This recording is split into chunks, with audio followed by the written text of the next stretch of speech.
Mofan, an ordinary boy who was suddenly reincarnated into another world where magic has replaced science. However, upon arrival, he's broke, useless like yourself, and worst of all, he doesn't know magic. Normally, that wouldn't be a problem, but with no money, no status, and zero magic, he's bullied as a nobody. But when Mofan discovers he can wield both fire and lightning, a rare ability that shouldn't even exist, he pretends to be useless. Mofan, a 9th grader taking his senior board exams, felt confused since he didn't study for his exams, not that he could study since the test was about magic. As the bell rang, signaling the end of the exam, students began leaving the building. Walking out, Mofan remembered how everything changed 3 months ago when he fell asleep with a strange pendant around his neck. Since then, all anyone talked about was magic. Other students behind him gossiped, thinking Mofan didn't understand the subject because he exited the building quickly. Mubai, one of the students, was excited about their senior school, where they would become mages after passing the entrance exam they just took. Coming from an ice-talented family, everyone assumed Mubai would have ice talent too. Mofan's father came to pick him up.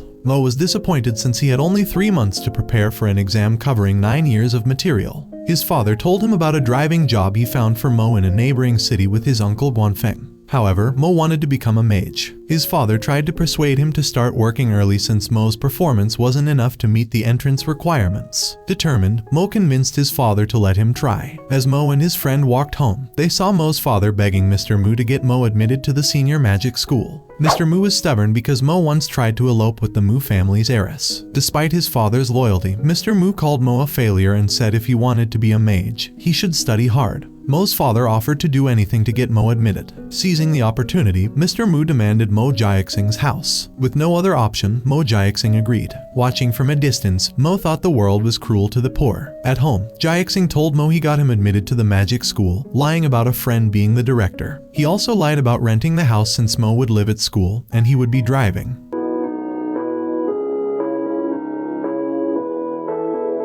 Jiaxing mentioned Miss Mu's return and Mo promised to study hard and become the greatest mage ever. He recalled the time he tried to elope with Mu Ningxu and was beaten by the Mu family. The school starts with a magic awakening ceremony that day. In class, Mo's pendant began to shine.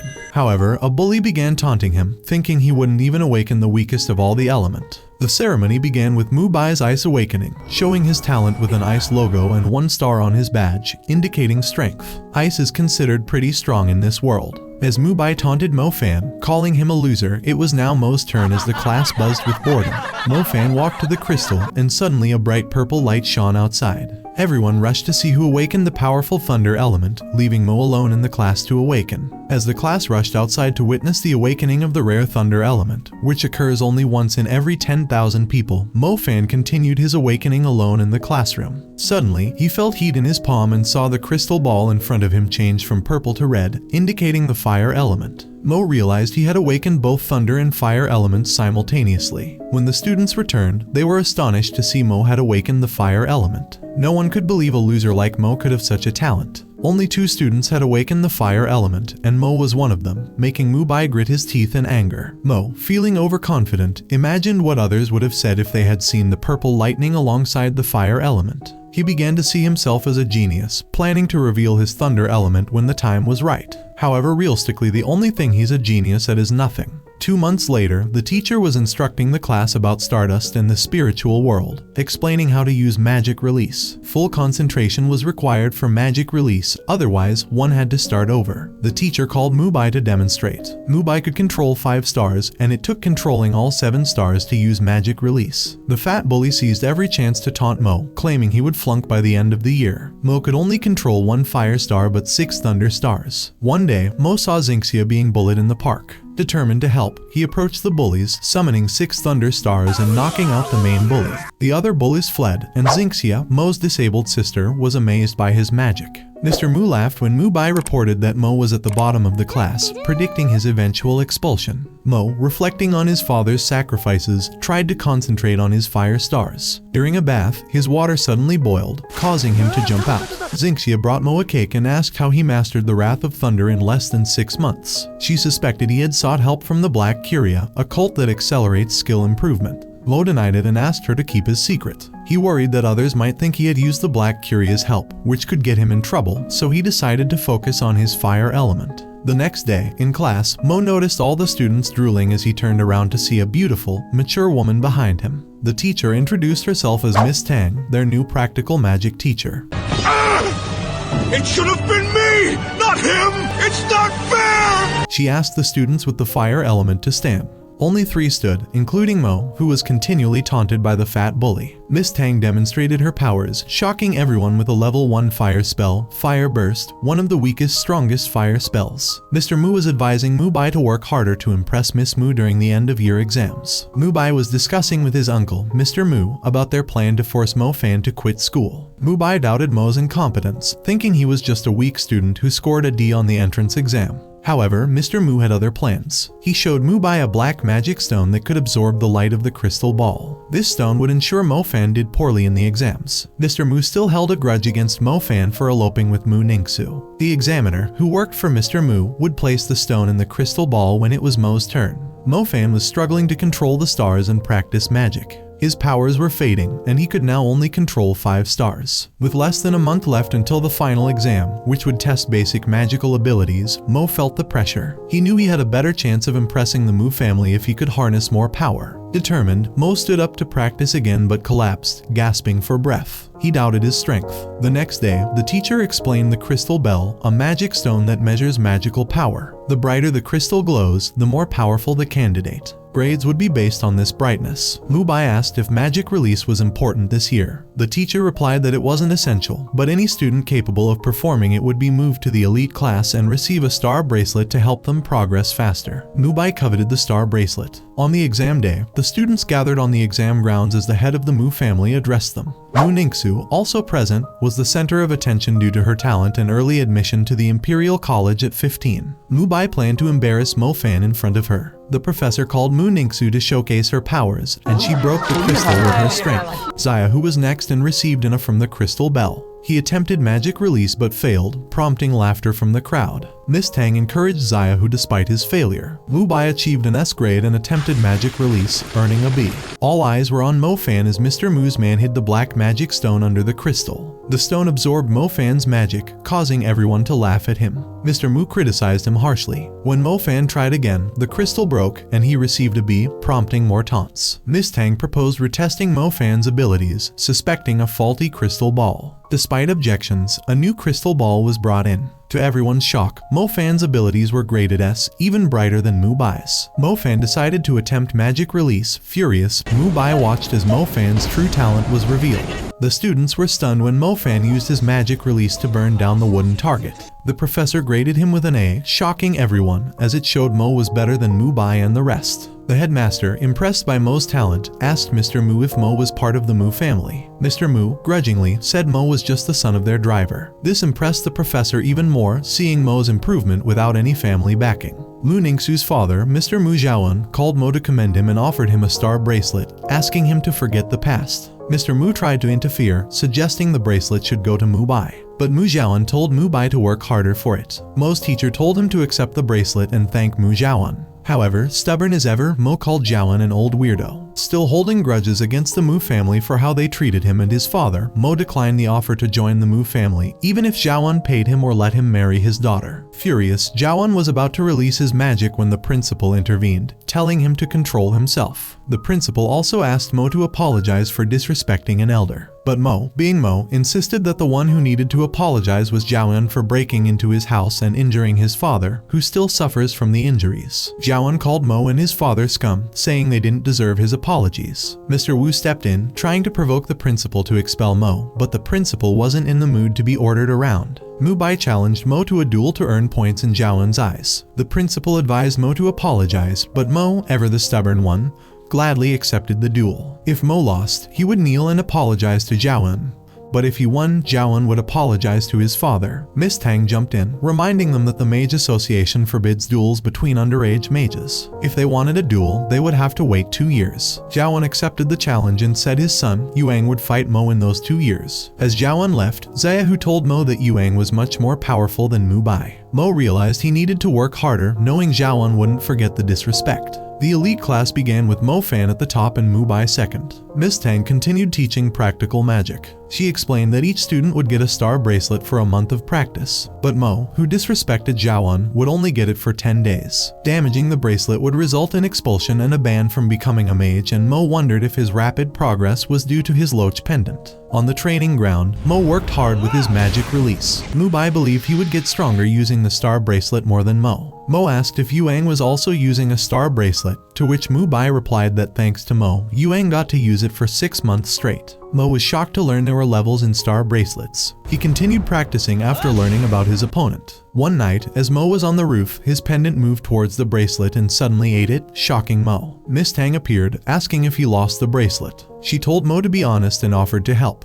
Mo explained everything. Miss Tang, seeing his pendant, told Mo it was also magical gear that needed to be fed to progress. Mo realized his rapid skill improvement was due to the pendant. Miss Tang said she would take care of the bracelet but that he owed her, disappearing, leaving Mo confused. The elite class went on a field trip to a safe zone outside the city where monsters couldn't reach. Upon arrival, Chief Instructor Jan Kong addressed them and announced a bounty hunting mission. Whoever completed the mission would get. Another students hesitated, feeling like beginners, but Jan Kong taunted them, questioning if the elite class was full of cowards. Mo asked about the prize, and Kong said it was a magical armor he would personally gift to the winner. Motivated, the students prepared for the mission, but Mo was especially determined, knowing he needed the armor to stand a chance against his wealthy opponent from the Mu family. A group of students was climbing a mountain when they reached the top and realized they needed a bridge to cross to the other side. Everyone looked at Xinhu, a wind user, and asked him to jump to the other side and use his wind powers to create a bridge. Meanwhile, Mu Bei was leading another group of students through the valley. Both teams reached their designated location, right outside the cave of the one-eyed demon wolves. Instructor Kong had told them about this cave, which his unit cleared a month ago. The students needed to check if any wolves were left and retrieve Instructor Bai Yong's lost bracelet.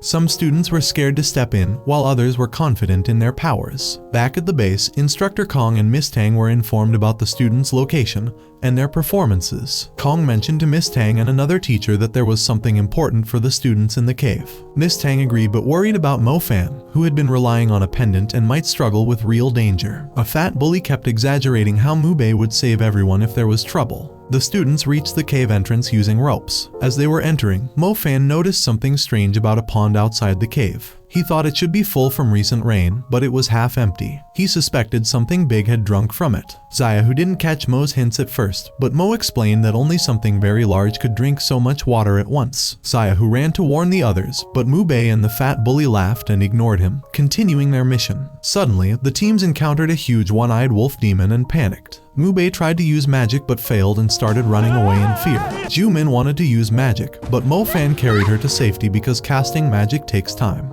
Kong was watching, and he recognized the arch-wolf as one of his men's creations. Mu Bei used all his strength but couldn't hurt the arch-wolf. Ju Min rushed back to attack the wolf, transforming into her magical outfit and attacking. The monster was unaffected and charged towards her. Jiaoting jumped in, using his thunder element to paralyze the wolf, but it wasn't strong enough to knock it out. The arch-wolf got up and ran back to the cave. Mofan transformed into his magical outfit and used a level 2 fire spell, finally damaging the wolf. Zhu Kong and Miss Tang were impressed by Mofan's spell and told Bai Yang to call off the wolf, but the wolf wasn't responding to his commands anymore. The arch-wolf was now out of control, forcing Zhu Kong to jump in to save the students. Instructor Kong stood ready with his wings spread out as the arch-wolf closed in on a terrified female student. Just as the wolf was about to attack her, Saya, who leapt in, using her wind magic to save the girl. Most of the students were hiding behind rocks, but Zayahu distracted the wolf, causing it to chase her. As the wolf pursued Zayahu, it ran into Mo, launching an attack on him. The strongest students, Jiaoteng, Mu Bei, and Ju Min, were already down. Only Zayahu and Mo were still standing. They lured the wolf deeper into the cave to allow the other students to escape. The students outside the cave argued about whether they should go in to help Mo and Zayahu. At that moment, Instructor Kong appeared in the sky, flapping his wings. The students quickly informed him about the situation and the wolf's location.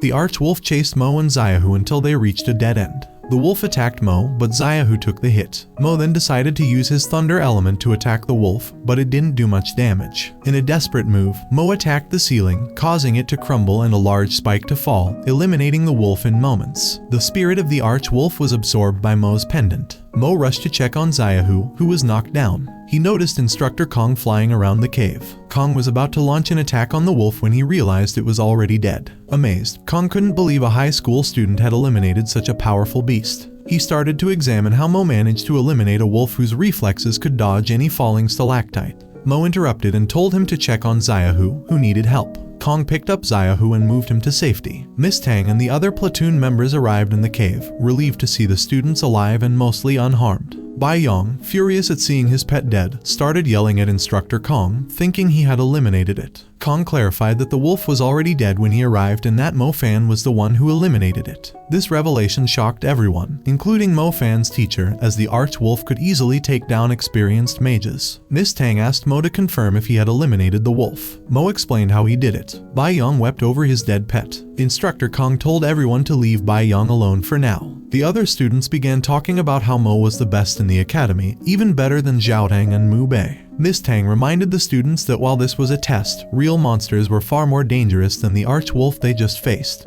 Mofan received an S grade, while Mu Bei, Xiaohu, Zhao Tang, and Zhu Min got A grades for their efforts. Another instructor reminded Instructor Kong to reward Mo with the magic armor he had promised earlier. Although reluctant, Kong honored his promise and awarded Mo the magic armor. He also offered Mo a place in his unit after graduation. Instructor Tang was still thinking about how Mo might be hiding something about how he eliminated the arch-wolf. Instructor Kong returned to the cave to inspect the area. He found scorch marks where the wolf was eliminated and burned marks on the wolf's body. Suddenly, a subordinate informed Kong that another wolf monster had been spotted in the area, which infuriated him. Kong ordered his unit to prepare their weapons, determined to eradicate the monster. 2 months had passed, and Mo was relaxing on the roof of his dorm, meditating with his thunder stars and loach pendant. The pendant helped him progress 20% faster, allowing him to quickly level up from level 1 to level 2 magic release. Mo wondered how strong his thunder magic release would be at level 2 since it's the strongest element. He planned to level up his thunder element quickly by strengthening his loach pendant with a huge amount of energy. If it reached spirit level, he could progress 40% faster. Mo was also considering becoming a bounty hunter to engage in real combat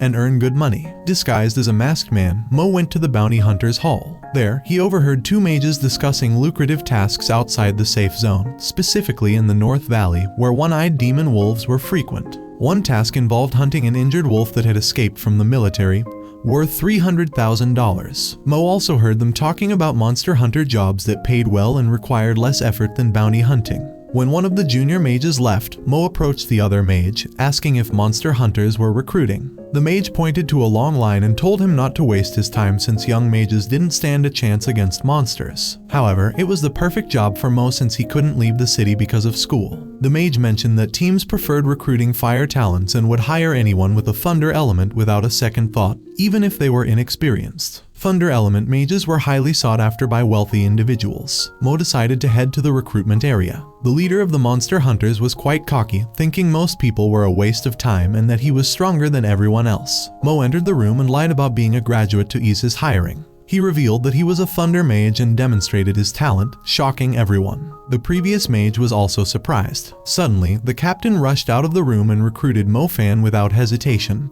Despite his flaws, the rest of the interviewees were sent home. One of the team members happened to be Ningxu's cousin from the Mu family, making Mo scared of revealing his identity. Mo was introduced to the whole team when suddenly an assistant informed them about an emergency at Epigraph Girls Junior High School, which was Xingxia's school. Mo tried to call Xingxia but couldn't reach her. The police were outside the school when Mo and his team arrived on the scene. They split up to search for the monster. Xingxia called Mo, informing him about something suspicious, but assuring him she was safe. While talking, Mo suddenly encountered the monster hiding behind a glass door. The monster launched an attack on Mo, who managed to dodge at the last second with his fast reflexes. The cafeteria was now covered in flames due to the monster's attack, triggering the fire alarm. The team heard the loud explosion and rushed towards the sound. The monster jumped at Mo again, but Mo dodged. Just as the monster was about to attack with its laser eye, the team arrived and blocked the laser with a water barrier. The monster, now surrounded, started shooting lasers wildly. The captain jumped in, using his fire magic to roast the monster, and it dropped in front of Mo.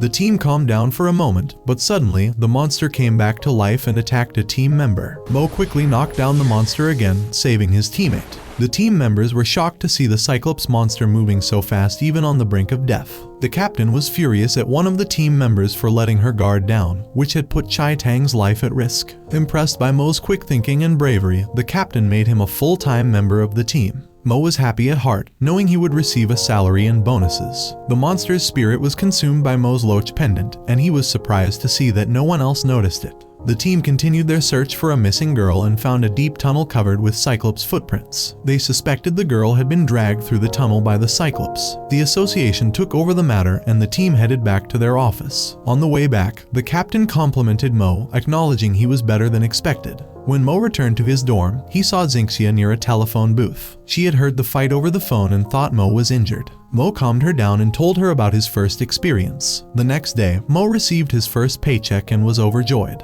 At the Mu family house, Mr. Mu informed Yuang that his master wanted to see him.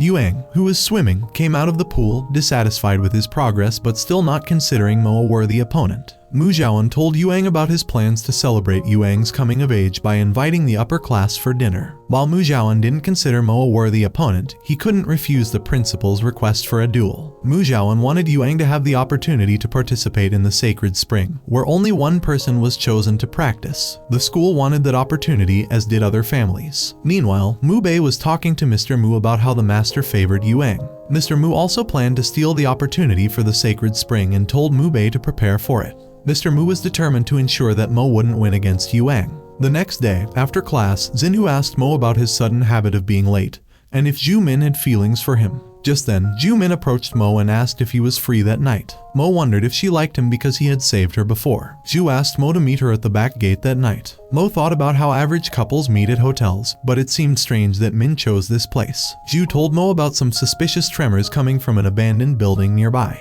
People believed the place was haunted and Zhu wanted Mo's support to inspect it, but Mo sighed when he found out why Zhu approached him. They entered the building through a window, and while Mo was looking around, Zhu kicked the door open, giving Mo a mini heart attack. Mo took out revealing powder to trace monsters, surprising Zhu since it's only used by bounty hunters. The powder indicated the presence of monsters, shocking Zhu. Mo started analyzing the footprints and realized it was something other than a cyclops. The moon shone brightly, revealing a one-eyed demon fox feasting on flesh. Zhu panicked and insisted they escape, still traumatized by an encounter with an arch wolf. Mo told Zhu to evacuate and inform the authorities. Zhu, being smart, had already dialed 91. The dialing sound caught the demon fox's attention. Mo grabbed Zhu and started running, taunting her for calling in front of a signal-sensing monster. The fox chased them. Mo tried a fire spell to shake it off, but it was a tough one. Mo told Zhu to escape while he handled the fox. He stood in front of the fox, blocking its attack with a magic armor. Mo was out of breath. Monster hunters arrived on the scene. Zhu had informed them about the monster and Mo's struggle. Mo had already sent a signal to his team, and Chai Tang, who was nearby,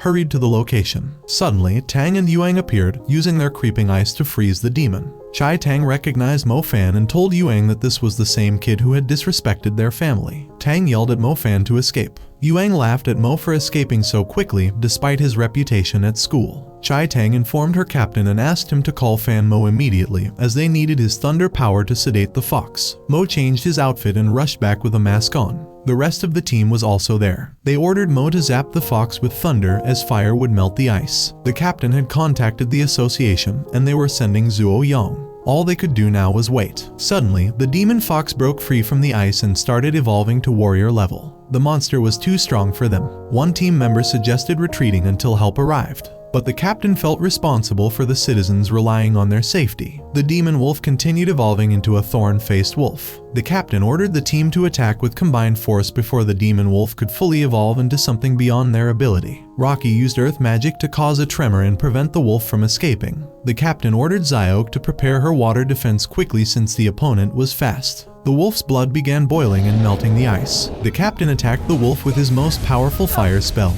but the wolf got back on its feet and started attacking. Xiaoke managed to stop the wolf for a few moments, allowing Mo to carry her to safety behind a vehicle. The captain then used a level 2 cremation spell, but the wolf remained standing. Rocky used rock pillars, but they weren't enough, and the wolf destroyed Xiaoke's water wall. In the process of saving the captain, he got injured after being thrown by the wolf. Mo jumped in to launch a level 2 thunder spell, temporarily halting the wolf's evolution. Rocky and Chai Tang took the captain to safety, while the wolf started resisting Mo's magic. Everyone urged Mo to retreat, but he was too stubborn to leave. He wanted to see who would go down first. The team feared they would die there. They suggested retreating, but the captain prioritized the citizens' lives over his own. The captain joined Mo in attacking the monster. Suddenly, a huge wave of water washed away the demon wolf. Backup had arrived in the form of Zuo Yang, who used mid-level water magic, a tsunami, and a tornado to attack the demon wolf, and the demon wolf is thrown to the ground. As the monster died, Mo walked towards it and absorbed the wolf demon's spirit with his pendant. After absorbing the spirit, Mo walked with Yang, admiring his mid-level magic. Yang also admired Mo's efforts and thunder magic, telling him he would become a mid-level thunder mage and eventually surpass him. Chai Tang informed Yang about the frequent appearance of monsters, which was alarming. Yang decided not to alarm the situation to avoid causing panic among citizens. Instead, they should hire more people to patrol and investigate further. Yang told the captain he was impressed by their new member. Yang was shocked to hear they had just hired Mofan. Mo returned to his school and tried to sneak back into his room when suddenly Zhu Min appeared behind him and hugged him. Mo was confused yet didn't miss the opportunity to feel the softness of her embrace. Min thanked Mo for saving her grandmother. Later, Mo was checking if his pendant had evolved. Suddenly, it started shining, indicating a power-up. Mofan laughed, thinking he could now level up to the 3rd level and beat the cocky rivals. Mo gave some money to Xingxia to buy something for herself and teased her a bit. Xingxia told Mo that she had awakened a healing talent, which was surprising since beginners aren't usually able to surpass elements, but Xingxia was an exception. Mo was meditating under a tree while Xiaohu rested beside him. They talked about how fast time flies. Mo had been busy with school and monster hunting, and he had grown a lot. Xiaohu reminded him about his upcoming duel with the arrogant Yuang, which was approaching quickly. Mu Zhaoan had invited celebrities from all over town to watch the duel. Suddenly, Miss Tang appeared and informed Mo that the principal wished to see him. Before leaving, Mo asked Miss Tang if he could visit her place at night for help with his fire magic. Xiaohu was shocked to see Mo talking to Miss Tang like that. When Mo met with the principal, he learned that Mu Zhaoan had invited celebrities from all over the city to make a statement. The principal revealed that Mu Zhaoan wanted to achieve 3 things: defeat Mo, make his son Yuang famous, and secure the opportunity for his son to train at the Sacred Spring. Mo remembered that the mutated wolf had absorbed the power of the Sacred Spring and almost evolved into a thorn-faced wolf. If Mo could train there, he might be able to progress to mid-level easily. The principal explained the history of the Sacred Spring, which was 1,000 years old. Its power was decreasing, and the city convention only allowed one top mage to train there. Yuang had already defeated others his age, so it was either Mo or Yuang who would train at the Sacred Spring. The teacher mentioned that Yuang had access to vast resources, magic weapons, and armor. Though they didn't have much faith in Mo, they hoped he could bring recognition to their school. At the Mu family's mansion, the waiters gossiped about how Mo would embarrass himself and his father. Mu Zhaoan had also invited Mo's father. He talked to his daughter about Yuang and Mo's duel and how he had raised Yuang alone. Mu Zhaoan wanted to humiliate Mo. Ningxu stood up and left the room for a stroll. That night, Mo watched the Mu family mansion from a hill when Ningxu appeared and sat beside him.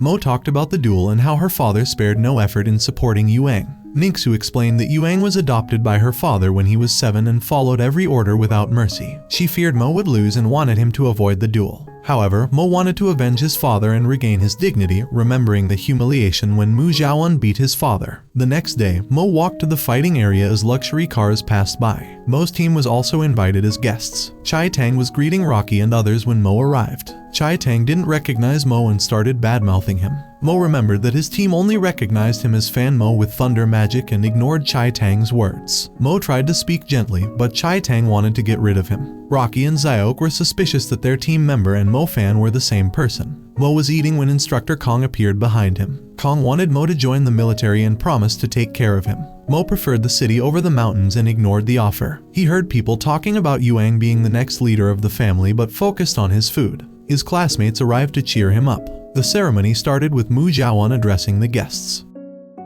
The atmosphere was electric as the captain arrived outside the arena in his armored vehicle. Guests were gathering inside the seating area, eagerly anticipating the duel. Yuang entered the arena with a cocky look, flaunting at least 3 magical gears. Mu Zhaoan started the match with a small speech, deliberately omitting Mo's name. Mofan and Yuang shook hands, with Yuang threatening Mo that he would be bedridden for 3 months. Mo confidently retorted, telling Yuang to worry about himself. The duel began with Yuang's creeping ice level 2. Mo defended against the ice magic with a fire burst. Miss Tang, observing the match, knew that Mo was fearless. Mo attacked Yuang with cremation, which Yuang dodged using his magical shoes that enhanced his speed. Mo tried again, but Yuang kept dodging. Instructor Kong called it a cheap trick, noting that Mo had high magic accuracy, but Yuang's magical shoes allowed him to evade the attacks. Yuang taunted Mo's fire magic as pathetic, despite using his magical gears. He started freezing the arena with level 3 ice magic, impressing the guests. Mo struggled to defend against the ice attack, and his flame died suddenly. The principal urged Mu Xiaoan to stop the duel, fearing for Mo's life, but Mu Xiaoan, wanting to humiliate Mo, let it continue. Desperate, Mo focused on his stars and managed to align all 7, launching a level 3 fire burst at Yuang.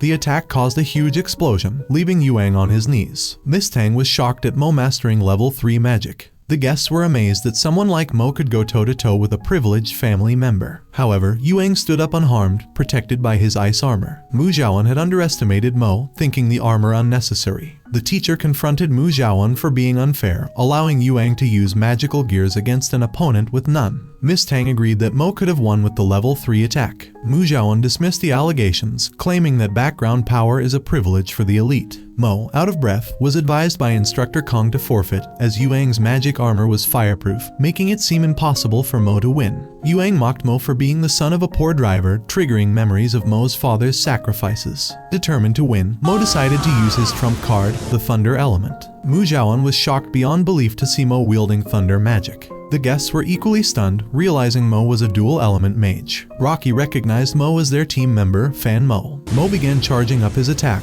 with Yuang now scared to death. Mo unleashed a level 3 Thunder Dragon, which Yuang's ice shield couldn't withstand. The attack shattered Yuang's armor into pieces. Miss Tang was astounded by the penetrating power of Mo's attacks. Mofan stood tall, with both elements in each hand. The principal and others were in awe of this blessed child with 2 powerful elements, honed to such a level, and Mofan declares himself the winner of this duel. After the battle, Mofan approached Yuang's father, Zhu Yun, who owed him an apology. Zhu Yun, recognizing Mofan's strength and honor, knelt before Mofan's father and apologized in front of everyone. He then declared Mofan the winner and awarded him the right to train in the underground holy spring for 7 days. The crowd erupted in cheers for Mofan, while medics attended to the defeated Yuang. Later, the school threw a party in Mofan's honor to celebrate his victory and his unique dual elements. During the celebration, the teacher praised Mofan, telling him that with his talents, he could easily join any school, association, or even the army. He encouraged Mofan to continue working hard, especially with his upcoming training at the underground holy spring, which could secure his entry into the magic university. Mofan's friends were thrilled for him, knowing that the spring would help him grow even stronger. After the party, Mofan decided to visit his father. Meanwhile, in a hidden underground base, Yuang was being punished by mysterious figures for not only losing to Mofan, but also losing the opportunity to train at the underground holy spring. One of Mofan's classmates asked his friend Xiao for help with release magic training. As they wandered through the market, they saw Mofan pushing Xinzia's wheelchair as they left a shop. Mofan had bought Xinzia a bracelet for her 16th birthday. Despite many other options, she chose a simple one that even Mofan thought was unattractive. Xiao, who greeted them, surprised to see Mofan at the market instead of training at the hot spring. After a brief chat, Mofan bid farewell to them and continued on his way to the underground holy spring. Upon reaching the underground holy spring, Mofan was greeted by Miss Tang and Zhu Yun, who escorted him to the training arena. Before parting, Miss Tang gave Mofan a star map book, which would help him with mid-tier magic once he reached that level. As Mofan continued walking, he ran into Zhu Da Huang, a member of their hunter party, who was still amazed that Mofan had come so far. Huang reminded Mofan of the missing girl from Mingwen Middle School. The girl standing with Huang was the protector of the underground holy spring and the missing girl's elder sister, still searching for clues. Huang mentioned they had found traces of another one-eyed giant rat in the tunnel beneath the cafeteria, along with a strange fluid that might be connected to the underground holy spring.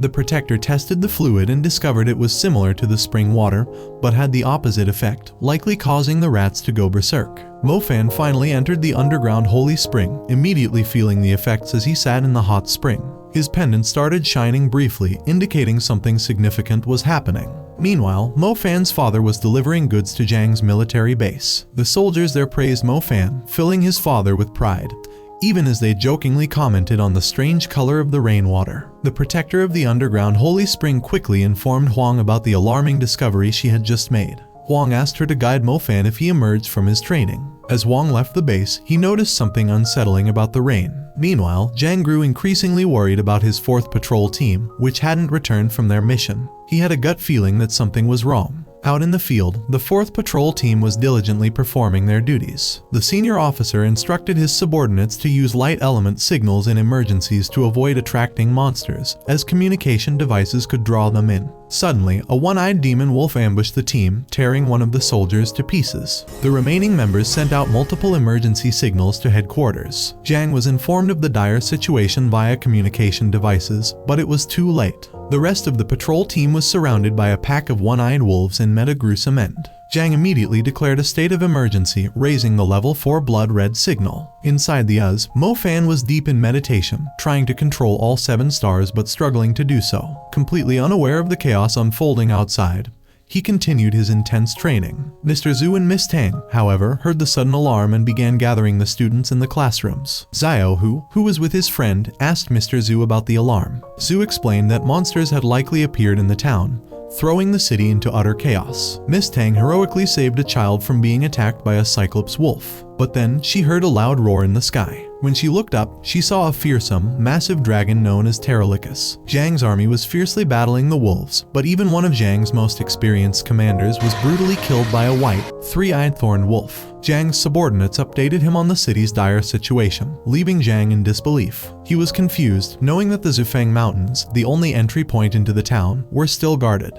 Despite this, he ordered an evacuation of the citizens to the safety barrier, and split his men into 2 groups, one defensive and one offensive. Meanwhile, Mofan's father was on his way home when a one-eyed demon wolf spotted him. Back in the Uz, Mofan was remembering Miss Tang's teachings about reaching the nebula level, which would increase his mana and make controlling stars easier. To achieve this, Mo had to control 49 stars and create a star chart, which was why Miss Tang had given him the star chart map. Mofan briefly wondered if Miss Tang had a crush on him. The dragon landed on the tallest building in the city, adding to the chaos. Zhu Yun and Xingnu were trying to leave their building when they were stopped by a group of one-eyed wolves. Xingnu froze multiple monsters, but her father was injured in the process. She quickly took her father and escaped on their spirit companion, worried about Mofan, who was still inside the Uz. Mofan continued working on forming the star map when suddenly the building began to shake. A swarm of one-eyed rats had infiltrated the Uz. When Mofan went outside to see what was happening, he saw the rats attacking the guards. Just as the monsters were about to attack him, the protector, Lin Yuxin, saved him and locked them both inside the training room. Lin introduced herself as the deputy captain of the Uz. Mofan was anxious about getting out, but Lin pressed a hidden switch that drained all the water from the training arena into a spirit base. The entire area dried up, and they began making their way down to the emergency exit. As they walked, Lin explained that the Black Curia had created the Spring of Rage, which resembled the Uz but had the opposite effects, and had infused it into the rain. They eventually emerged from the emergency exit, which led to a hill behind their school. But as they stepped outside, Lin was shocked by the sight before them. The city was overrun with monsters, and a massive dragon loomed over it all. A group of punks was trying to hide from the monsters, and one of them suggested they head to his nearby house for safety. As they made their way there, they stumbled upon a horrifying sight. A one-eyed demon wolf was feasting on a man's remains. The punks tried to back away quietly, but one of them accidentally stepped on an empty can, making just enough noise to catch the monster's attention. Panicking, they scattered in different directions, but none of them could escape the wolf's terror. The monster quickly hunted them down, making them its next meal. Meanwhile, Mofan was horrified by the chaos unfolding in the city. Lin Yuxin explained that the city was under Code Blood, the highest level of alert, which meant they were under attack by a monster army. Lin had never imagined witnessing such devastation, and Mofan couldn't help but worry about the safety of his family. At the same time, Xinzia was nearly caught by a monster, but a brave stranger saved her just in time and led her to a safer spot. The building they were in wasn't secure either, so the stranger suggested they move to the underground market, where heavy steel doors offered better protection. Determined to find his father and Xinzia, Mofan decided to head into the city. Before he left, Lin handed him a vase containing all the water from the sacred spring and instructed him to take it to the safety barrier. She trusted Mofan with the sacred spring because no one would suspect him of having it. However, Mofan was more concerned about his family than the spring. Lin gave him a reality check, reminding him of the people who had already lost their loved ones in this monster invasion. She shared the story of how her own sister was taken by a cyclops, but despite that, Lin had never abandoned her mission. Mofan, realizing the gravity of the situation, handed Lin a photo of his family, asking her to look after them if she found them. Mofan's father, Jiangxing, was on his way back to town when he ran into Muhi, whose car had broken down. Muhi hopped into Jiangxing's truck and urged him to drive to the safety barrier, but Jiangxing was determined to find Mofan first. Despite this, they still headed downtown. The rain finally stopped, and Zhang was preparing to go into the city, but Yang Zuo stopped him, volunteering to go instead. Zhang agreed, allowing Yang to take on the dangerous task. Back at Mofan's school, the situation was dire. Many of his friends had already been hunted down by the monsters, and only a few were still trying to escape. Among the survivors was Mu Bai, who was leading the remaining students to the stadium, saving others along the way. Xiao, who was hiding from a cyclops when he was suddenly found and surrounded by monsters. He quickly grabbed his friend and teleported to a safer floor, but a one-eyed wolf managed to follow them. The wolf attacked Xiao, who told his friend Yu to leave him and save herself. But Yu refused to abandon Xiao Hu. Just when things seemed hopeless, a thunderbolt struck down the one-eyed wolf. It was Mofan. The wolf got back up and deflected Mofan's second attack, but with Xiao Hu's help, they managed to burn the wolf down. Mofan then instructed them to head to the stadium, where they would have a better chance of surviving. The surviving students had gathered at the stadium, where Mu Bai and the others also arrived. The school director and teachers were inside, anxiously discussing their dire situation. One of the teachers informed the director about a massive horde of demon wolves heading straight for the stadium. However, there was little they could do since the city was under Code Blood, the highest level of emergency. One teacher suggested they should move towards the safety barrier, warning that staying put would only make them sitting ducks for the wolves. But while the teachers could move out easily, the large group of students with them would be easily spotted by the monsters. Another teacher cowardly suggested leaving the students behind and saving themselves, pointing out that the capital had already fallen. But the other teachers quickly rejected this idea. Teacher Zhu proposed forming a pioneer team to scout the path ahead, and this suggestion was supported by the director and the other teachers. Zhu decided to select the pioneer team from his class of talented students. As they were gathering students for the pioneer team, Mofan entered the stadium with Xiao Hu. Mo knew that being part of the Exodus team was extremely dangerous since many of the students were inexperienced and scared. They would have to rely heavily on luck, as they could handle one monster, but an entire horde awaited them outside. Jiaoting, a nervous student, suggested to Mu Bai that they should be part of the Exodus team, but Mu Bai echoed Mofan's sentiment and decided to join the Pioneer team instead. Mofan also volunteered for the Pioneer team, and the students, who hadn't noticed his arrival until then, cheered up at the sight of him. Meanwhile, Lin Yuxin was in the midst of a battle with a black beast monster. She was about to be devoured when Yang Zuo saved her. Lin explained that black beasts were the talons of the Black Curia, with every member possessing one of these creatures. Yang was still unsure of the Black Curia's true motives, but they knew the group was after the sacred spring. Yang asked Lin about the spring, and she informed him that she had entrusted it to Mofan. Though she didn't know Mofan's current location, she assumed he was moving towards the safety barrier. Yang appreciated Lin's quick thinking in using Mo to secure the sacred spring. They then split up to find Mofan, while the Pioneer team started making their way toward the barrier. Outside the barrier, Mu Ningxu and Zhu Yun had arrived, and Ningxu asked a soldier for a doctor to tend to her father's wounds. The soldier took care of Zhu Yun. Back with the Pioneer team, Mr. Zhu ordered them to scout around and find a safe route. Xiao Hu, who was checking ahead, saw a cyclops devouring a child. Jianting, who was with him, arrogantly believed he could handle the cyclops on his own. By the time Mofan arrived, the cyclops had already disappeared. Mr. Zhu then ordered the wind mages to use their speed to scout the area rapidly. As the students spread out, one of the wind mages, Zhang Yinglu, was attacked by the cyclops. Mofan was shocked to see his friend covered in blood. The other students from the team arrived, and Mofan took down several cyclops, with Mr. Zhu finishing them off with his light magic. The Pioneer team was devastated by the loss of a member so soon after leaving the stadium. Despite the setback, Mofan decided they needed to keep moving forward to protect the remaining students. After giving Zhang Yinglu a proper farewell, Mr. Zhu was impressed by how calm Mofan had remained during the attack. Mofan revealed that he had joined the City Hunters in his sophomore year and had 2 years of fighting experience, though he had never witnessed such a calamity before. Xiao, who returned to report the presence of 3 one-eyed demon wolves at different locations. Jianting started getting cocky again, but Mofan warned him that one-eyed wolves were no joke. They were even more dangerous than Cyclops, as he had fought one before. Mofan instructed Xiao Hu to distract the monsters near the fountain to clear the way, and advised him to move in zigzag or circular patterns since wolves had trouble with those movements. Xiao, who was hesitant at first but decided to trust Mofan. Mofan also told Mubai to use his ice magic to stall the monster by the woods. The pioneer team, inspired by Mofan's leadership, decided to follow his orders and felt a renewed sense of motivation. A hungry one-eyed wolf prowled around the fountain, lucky enough to find some student corpses to feast on. Xiao, who, as ordered, was trying to figure out how to distract the monster without getting himself killed, while the rest of the team planned to take down another wolf at the rock garden. The idea was to eliminate them one by one. Xiao, who was trying to convince himself that he could do it, that he wouldn't let the team down. He started imagining how he'd pull off the distraction without becoming the wolf's dinner. But the demon wolf suddenly noticed him and attacked. Xiao, who began jumping around, but he wasn't fast enough and got injured. He cursed the method Mofan had taught him, thinking it was useless. As he continued running, the demon wolf, much faster than him, landed another blow on his back. Just as Xiao, who was about to become the wolf's next meal, he used a quick trick to save himself and hide. The wolf started searching for its night snack while Xiao, who desperately thought of how to escape without letting the wolf turn its attention toward Mofan. Then, Xiao, who remembered a tactic that might work. The demon wolf sensed Xiao, whose presence under a nearby shade, and leaped to attack, but it was only a shadow cast by Xiao, whose wind magic. The wolf was injured by the falling debris from the shade, slowing it down. Furious, the wolf charged at Xiao, who again, but he found another spot to use to his advantage. The wolf was fooled once more by Xiao, whose wind magic, and ended up getting impaled by iron rods. Meanwhile, Mubai was trying to freeze another one-eyed demon wolf with his ice magic, but he wasn't strong enough to completely immobilize it. Zhao Kunsen suggested they should flee, but Mubai stubbornly kept trying.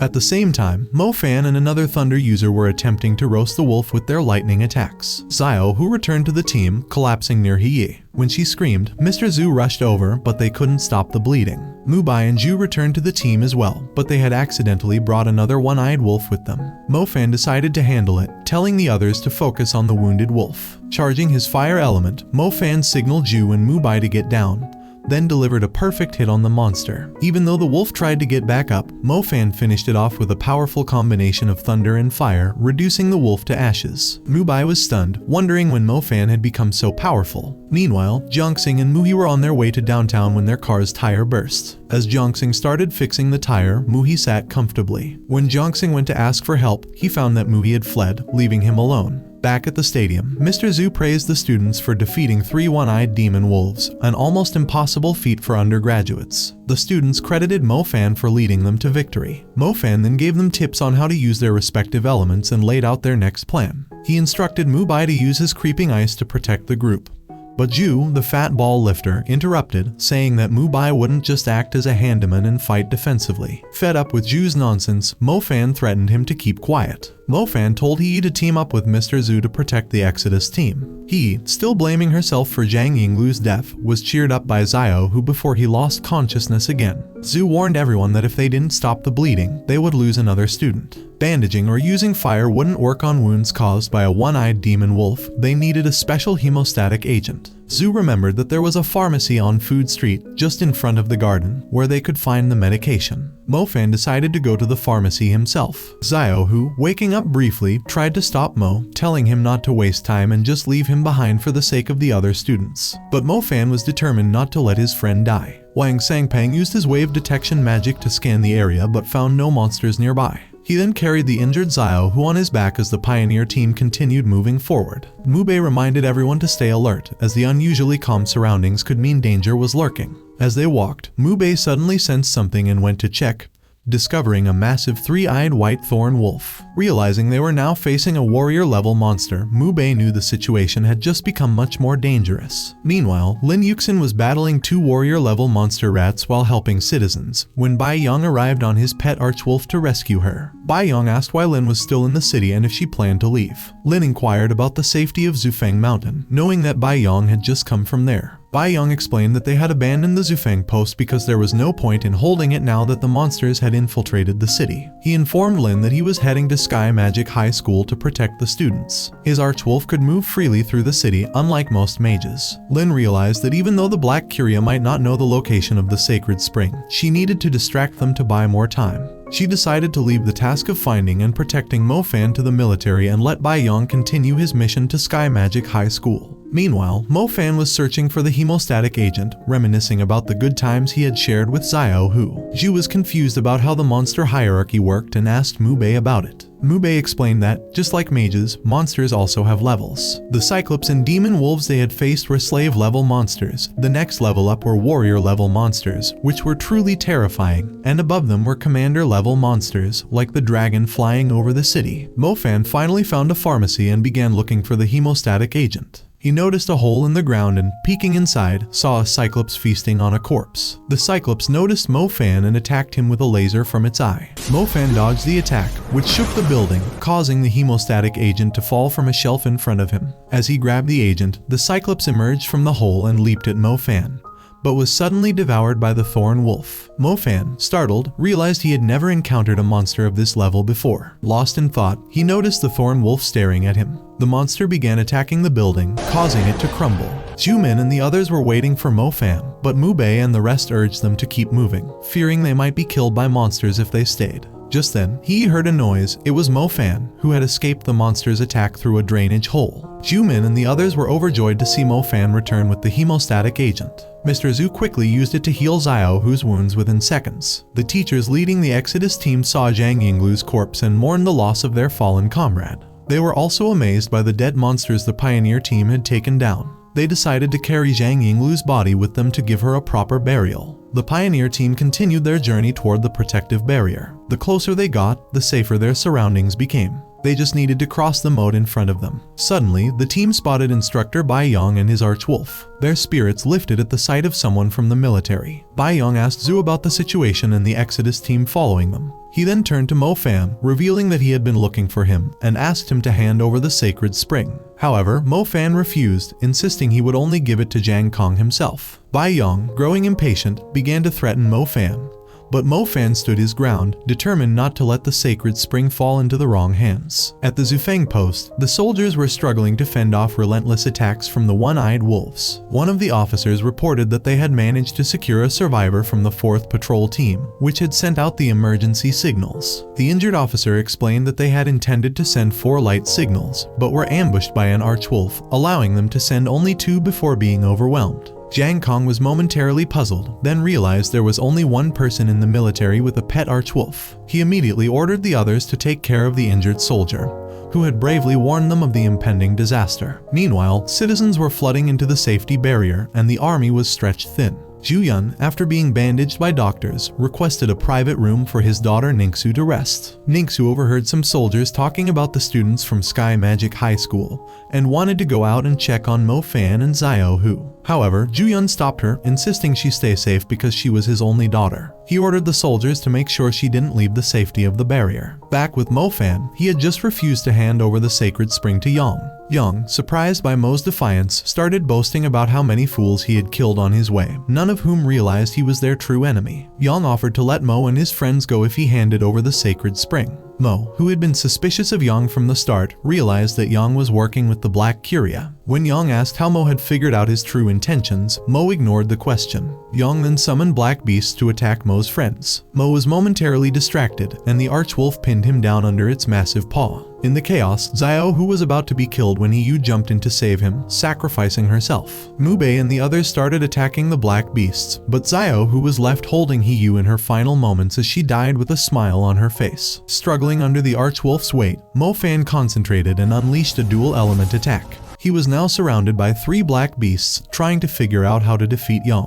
Yang ordered 2 of the black beasts to turn on Mo's friends. Mubei and Jumin stood bravely between the beasts and Xiao Hu, who was mourning Yu's death. The other students were also struggling against the remaining black beasts. Seeing his friends fighting and dying in vain, Mo made a bold decision. He pulled out the sacred spring, and instead of handing it over, he drank it all in one go. This act shocked and enraged Yang, as well as the other students and Mr. Zhu. Furious, Yang ordered his archwolf to attack Mo, but Mo struck first with his thunder element. Yang, overconfident in his abilities and his monsters, was caught off guard. The black beasts attacked Mo, but he defended himself while keeping the archwolf from recovering, knowing it would be a real problem if it did. After a moment of hesitation, Mubei and Jumin decided to help Mo. They distracted the black beasts, allowing Mo to focus on the archwolf. Yang ordered his archwolf to ignore everyone else and kill Mofan. But Mo, now charged up with the fire element, burned the black beasts to ashes. As Mo and Ju-min were battling the black beasts, the Archwolf sneak attacked Ju-min, injuring her. The Archwolf then turned its attention back to Mo, forcing him to run while the other students struggled with the remaining black beasts. Mr. Zhu, seeing an opportunity, planned to attack Yang from above using his light element. Though Mo was out of breath, Mr. Zhu managed to buy him some time. Mo launched a dual element attack on the Archwolf, while Mr. Zhu tried to strike Yang. However, Yang used a black beast as a shield, blocking the attack. Yang mocked Zhu, calling him an inexperienced, useless theoretical teacher. In response, Zhu used a blinding light attack, which didn't have much effect. But the distraction gave Mubei an opening. He used his ice talent to stab Yang, causing the Archwolf and the black beasts to vanish. In the aftermath, Xiao, who was still crying, holding He-Yu's lifeless body, while the rest of the team gathered their breath after the intense battle. As the intense battle ended, Mofan was on the verge of collapsing from exhaustion. But Ju-min and Sang-Pang caught him before he hit the ground. The bodies of the black beasts began to evaporate, confusing the students. Mr. Zhu explained that the black beasts' souls were linked to their owners, and when the owner dies, the beasts die with them. Mofan noticed Xiao, who crying, and went over to console him. Xiao, who, devastated by He-Yu's death, shouted that he needed to become stronger. Suddenly, soldiers from Zhang Kong's army appeared, searching for Mofan. Mr. Zhu and the others tensed up, which confused the soldiers. Their superior approached Mofan, asking if everything was alright. The students started criticizing the soldiers for arriving too late, but Mr. Zhu told them to stop. The soldiers, seeing He-Yu's lifeless body, understood why the students were upset. As the soldiers moved forward, they saw Yang's body and began questioning why the students had killed one of their own. Zhu Kunsen explained that Yang had attacked them first with his Archwolf. The superior remained calm and asked Mofan to explain. Mo detailed the situation and presented the remains of the black beasts as proof. Although some soldiers couldn't believe Yang was a traitor, the superior wisely ordered them to save further questioning for later, prioritizing the students' safety. He then instructed some soldiers to examine the black beast's remains while the others escorted the students and Yang's body to the protective barrier. Once inside the barrier, the group saw one-eyed wolves feasting on corpses, with soldiers keeping a close watch. The wolves were gathering around Terralicus, and there were also many warrior-level monsters nearby. The soldiers couldn't understand how the monsters had entered the city without conquering the Zufeng post, suspecting space magic might be involved.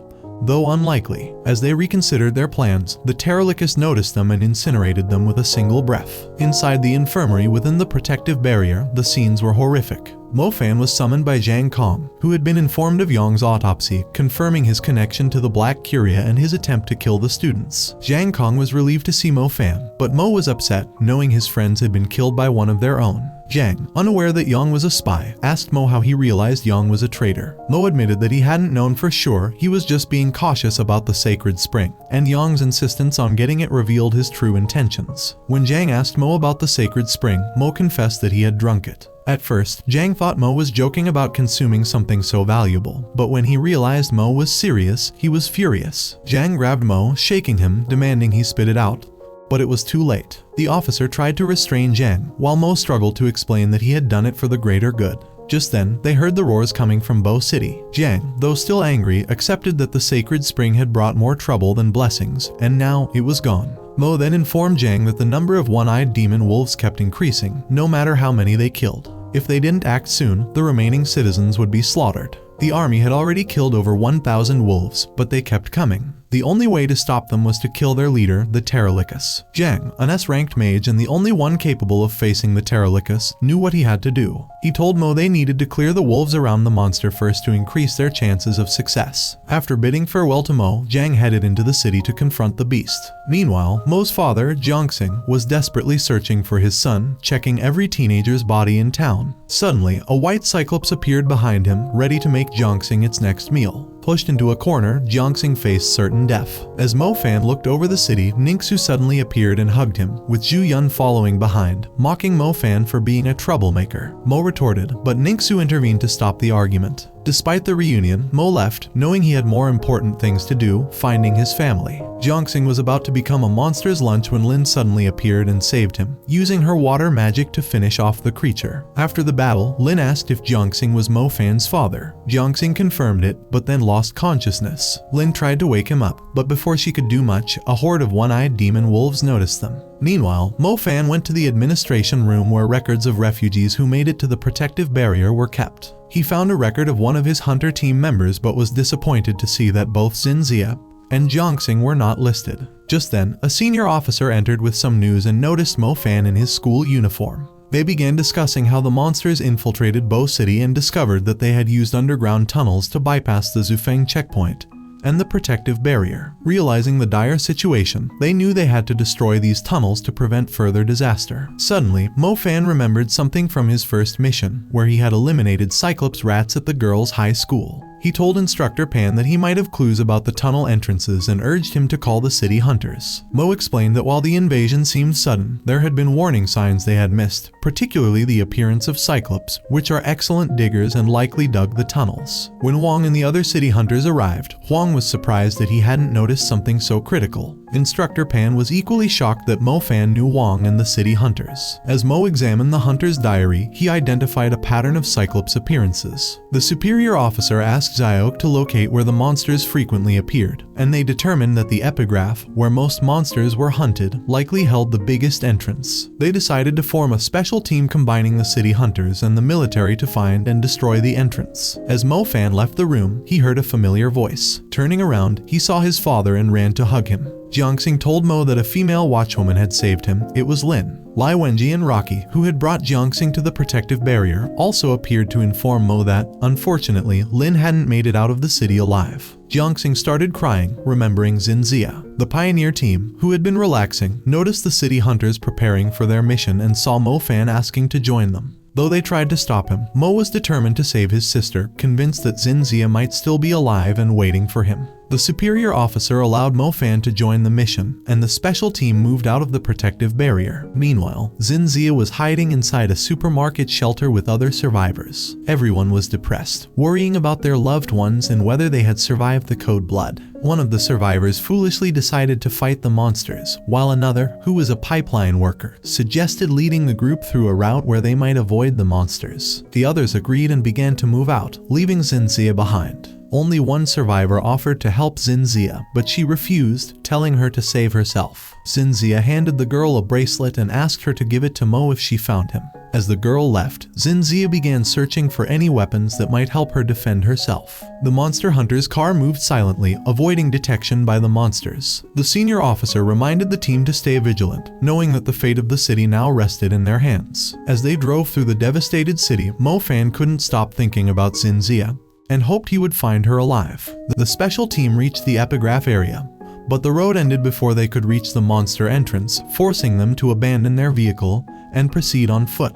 Wenji went ahead to scout the area, and suddenly, 3 Cyclops appeared out of nowhere. Using his wind magic, Wenji blew the monsters away, clearing the path for the team. They continued walking, with Huang leading the way. When a rat monster tried to attack them, Officer Cheng quickly froze it without making much noise, impressing Mofan with his strength. As they advanced, Mofan and Xiaok heard someone crying for help and wanted to assist, but Cheng refused. He reminded them that their mission was to find the monster entrance, not to save dying people. He told Mo that they couldn't afford to help anyone, even if it was his own family. Wenji returned after clearing the path, and they continued their journey. Suddenly, one of the survivors hiding in the supermarket appeared from a sewer but collapsed and died right in front of them. As they moved on, Mo spotted a corpse of a girl wearing a bracelet similar to the one he had gifted Xinjie. His heart sank, fearing it was her, but he was relieved to find out it wasn't. Mo took the bracelet, finally finding a clue. Instructor Pan arrived and recognized the uniform of the person who had emerged from the sewer. It was from the supermarket in the Epigraph Mall. Cheng's officers had already searched the sewers, and Xinjie wasn't there. Cheng suggested that Mo go search the supermarket while the rest of the team headed to Epigraph Girls' High School to locate the monster entrance. Mo quickly changed into his mage outfit and rushed toward the supermarket. Meanwhile, Xinjie was hiding from monsters that were feasting on processed meat. She couldn't find a way out, and just as a Cyclops was about to discover her, she hid inside a refrigerator. The Cyclops destroyed her wheelchair, leaving her trapped. On top of a nearby building, members of the Black Curia were observing the city. They noticed a small group of military personnel moving towards the girls' junior high school,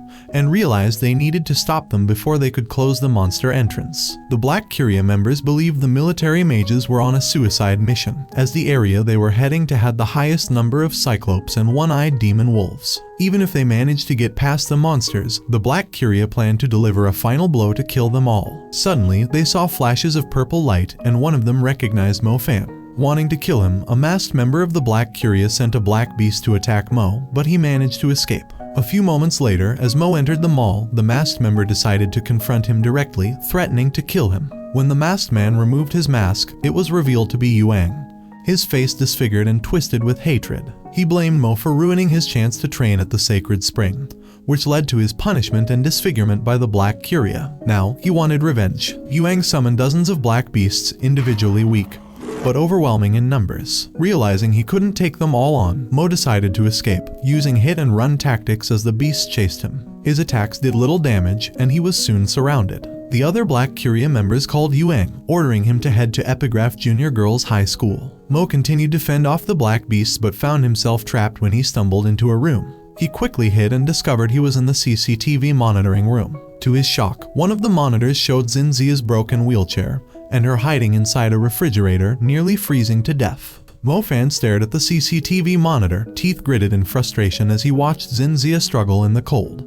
He was trapped by the black beasts. If he went out, they would tear him apart. But if he did nothing, Xinzia might freeze to death. Desperate, Mo stood up, and suddenly, his catfish pendant began to glow. Xinzia, unable to bear the cold any longer, opened the refrigerator and slowly began to move. Mo realized the pendant was reacting to the sacred spring's essence. His mana had evolved from stardust to nebula. Focusing, Mo started arranging the 49 stars into the 7-star path star chart, using the map Miss Tang had given him. The black beasts finally broke into the room, but Mo's newly empowered fire magic reduced them to ashes. As the remaining beasts retreated, Mo chased them down, destroying every last one. Meanwhile, Xinzia was discovered by a Cyclops, but she bravely stabbed it in the eye. As the other monsters began to feast on the Cyclops, she hid under a shelf. Just as the monsters were closing in on her, a massive wave of fire incinerated them. Xinzia crawled out from her hiding place and saw her brother, but her body, frozen from the cold, caused her to lose consciousness. Lo quickly used his fire magic to warm her up, restoring her to normal temperature. When she regained consciousness, Mo showed her the bracelet she had given to the other girl and gently tied it back around her wrist. Xinzia started crying as Mo picked her up and carried her out of the supermarket. As they emerged, the slave monsters around them began to flee, shocking Xinzia. She asked Mo why the monsters were running away just from his presence. Mo explained that the monsters knew their place and would die if they dared to attack.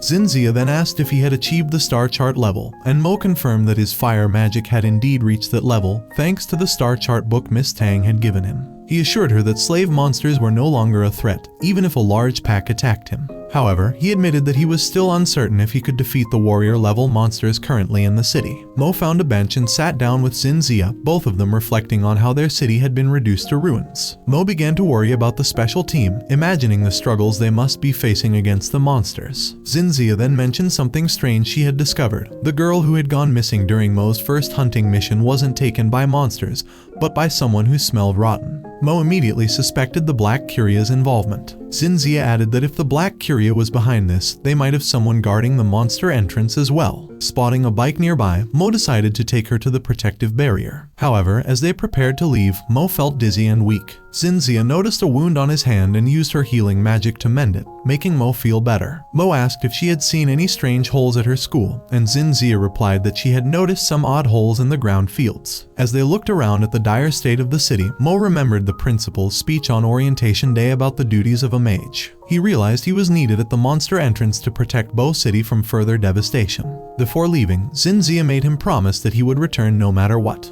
Mo started the bike and, with Xinzia's words in his mind, headed toward Epigraph Girls Junior High, determined to do whatever it took to protect his city. Wong had ordered Kating to scout the junior high, and she successfully found the monster entrance. As they approached, they saw a student desperately trying to escape from becoming a monster's meal. The special team quickly saved her and defeated the monster with a powerful combined attack. They then sealed the entrance with a huge boulder, but it wasn't enough. More and more monsters kept emerging from the hole. The special team continued fighting, wiping out the monsters with coordinated efforts. Meanwhile, the Black Curia members watched the battle from a distance. Yuang decided to stay back and observe, knowing there were too many monsters for the special team to handle. However, another member of the Black Curia grew impatient and decided to intervene, attacking the special team directly. Yuang followed his lead. As Mofan drove with Xinzia, she became confused, They weren't taking the direct path to the protective barrier, but Mo had something else to deal with. Suddenly, they encountered a thorn wolf, and Mo had to quickly turn the bike into an alley to evade it. Unsure if he could defeat a monster of that level, he decided to wait for the right moment, his thoughts flashing back to the friends he had lost in the calamity. Back at the junior high, the special team was about to move out to find other entrances when the Black Curia made their move.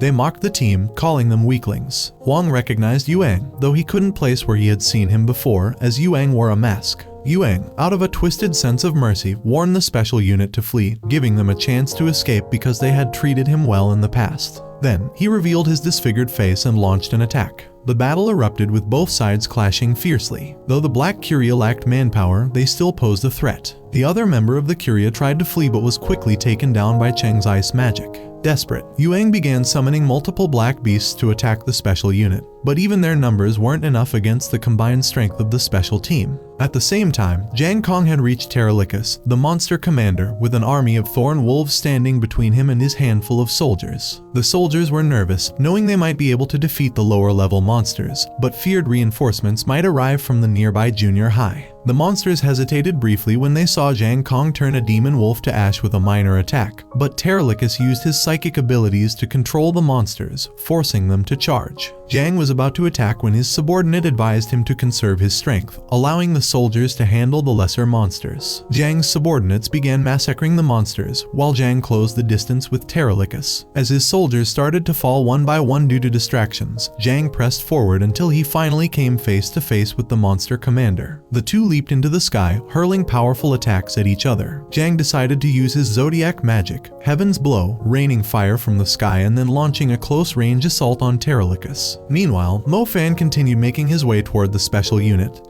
determined to help. The special team was exhausted when a thorn wolf emerged from the entrance. Just in time, Mo arrived, saving the day. Wang, worried that Mo couldn't handle such a monster, urged him to escape. But Mo was resolute. Charging up his fire element, Mo unleashed a fiery fish star chart magic, sending the monsters back into the hole and sealing the entrance for good. The entrance was finally destroyed. Watching his plan crumble, Yuang decided to escape, vowing to return with another scheme. That concludes the anime recap. As always, if you enjoyed, let me know down below and I'm out.